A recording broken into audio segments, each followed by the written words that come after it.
I'm not saying I'm like the most amazing, brilliant person, but you know who said it? Oh my gosh, Whiskey. He said there is no Nigerian that's more Nigerian than another Nigerian, right? So people have told me this before. Oh, Esther, you've been in America for more than 20 years. You're not really that Nigerian. What's that got to do with anything?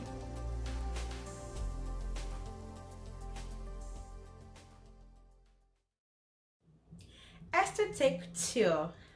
Don't ask. If it's the first time seeing my face, my name is Esther Lawoye, and this is my Esther channel, my Esther Minister / Esther Speaks / Esther's Life channel. So basically what I do, or what I used to do, was make 3 videos a week. My God videos, which I now moved to Instagram posts, and my Esther's Live video, which is like I just teach you everything that I know about being a mom, keto, all that. That I'm just gonna put on hold for now because I'm focusing on my Esther Speaks video, which is the videos where I basically speak into your life and I teach you how to be an advocate for social justice, because the world belongs to us and we are all one race, the human race. So my main focus, which has been for the last 3 weeks, is on Nigeria, because I am a Nigerian and it matters to me what's happening back home. And I'm just here to teach everybody, you, me, us, how to end Sars in Nigeria. So welcome to episode 3 of End Sars.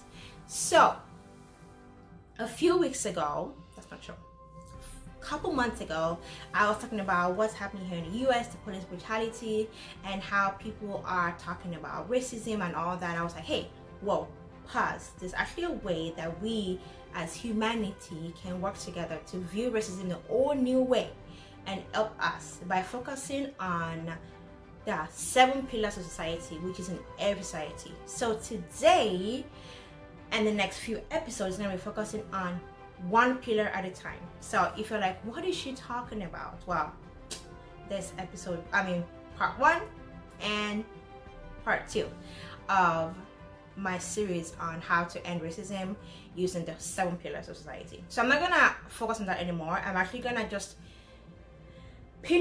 focus on 1 pillar in view of what's happening in Nigeria. Someone once told me, Esther, you're not that Nigerian because you've been in America for 20 years. And I'm thinking, what's that got to do with anything? It's the matter of the heart. Humanity starts at the heart, right? So I am Nigerian. It matters to me. It is in my blood. It's in my soul, in my spirit. I was actually gonna move back home 5 years ago, but you know, God's got a sense of humor, and He's like, I'm not gonna take you home, but I'm gonna bring you right back.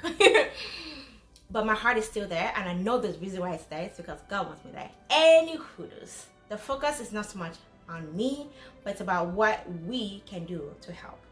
Now, something happened last week, which I know I have to talk about just because it was just so interesting. So when I first started doing YouTube, the main reason why I started YouTube was because I wanted to live a better life, a better world for my son and the human race, right? After what happened in Nigeria, I thought to myself, there is so much I want for my nation, but there is so little influence that I have. So why don't I call out to people like, hey, join me, let's do this. And I was like, why don't I keep it also really short? Because then people would watch it, they would get excited, they would all do it together. Kumbaya, yeah. Well, guess what happened? 1, people barely clicked on it. And 2, people watched it even less. I was just like, no! It was like one of my worst viewed video. I don't know, I still don't know why, but the funny thing was, I was like, oh, I just need to share with like very specific people, big YouTubers and Nigerians who like have influence on Instagram and all that. And then my view went down even more, and I was like so heartbroken. And then I thought, wait a minute, why did you start YouTube? For Zion. So this video, I'm not gonna try to make it super long. I'm not gonna try to shorten it for anybody. I'm just gonna pour my heart out like I used to do with my videos when I'm talking about racism and how to end racism and how we can all be part of this beautiful thing. And I'm just gonna put it out here, and I know one day there's gonna be a young lady, you know, who's maybe Zion's age, you know, like 15, 20 years from now, who's gonna see this video and be like, yes, I can do what Miss Esther is saying. Let's do it. And I'm gonna do my part. So what am I talking about, right? The pillar that I'm gonna focus on first this episode is the pillar of, you know it, you know who I am, you know what I do. Yes, you do. What am I? A teacher. So of course, education. So with each episode, I'm gonna propose how we can end SARS. Now, what people might not know is end SARS is not just to end SARS. If you know what SARS is, watch the video. It's not just to end police brutality, which is the main thing about SARS. It is to end so much more. Bad education, bad government, bad roads, bad economy, bad so many things, yeah? That's what the youth and young people of Nigeria want. But I said that in my last video. What if SARS ended today and Buhari stepped down tomorrow? What then? What foundation have we laid ready that will generate a new beginning? Education is one of the most powerful ways to change a nation. Educate one child, save a nation. So here's my proposal. Dear teachers in the diaspora, connect with schools and teachers in Nigeria. I know books that are left over at the end of every school year. We don't know what to do with them. I know there are classes here in the US that like don't have books. I know that. I've experienced that. But there are schools, there are people who want to donate books, who do have books. There are people and schools who throw books away. We that are teachers in diaspora, connect to a school, a teacher that you know in Nigeria. Maybe you don't know, but you know where your family is from. I grew up in Akure. I went to Kabataf National Primary School, Dabo Estate, Akure. That's where I went to. Right? That is a school that I will connect with. Find old classmates, the old principals. See if I can connect with them. Have a conversation. Start from somewhere. Maybe begin a donation. Maybe the school where you're at right now wants to do this. They want to partner with them. I don't know. But here's the thing.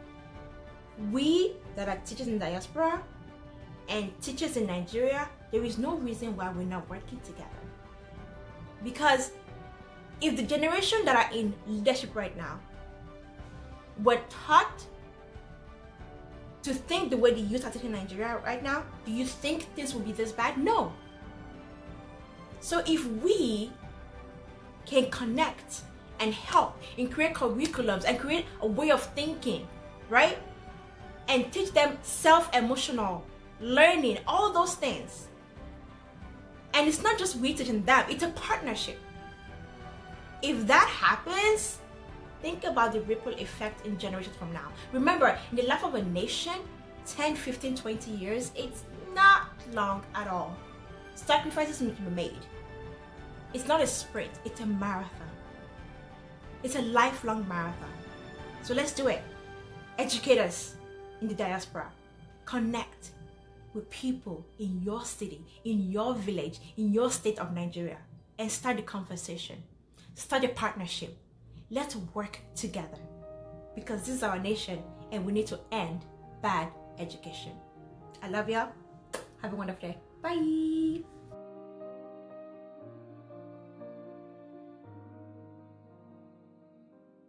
Don't ask, but this is basically my second time doing this video, so I hope that this goes well, because lunch is over very soon.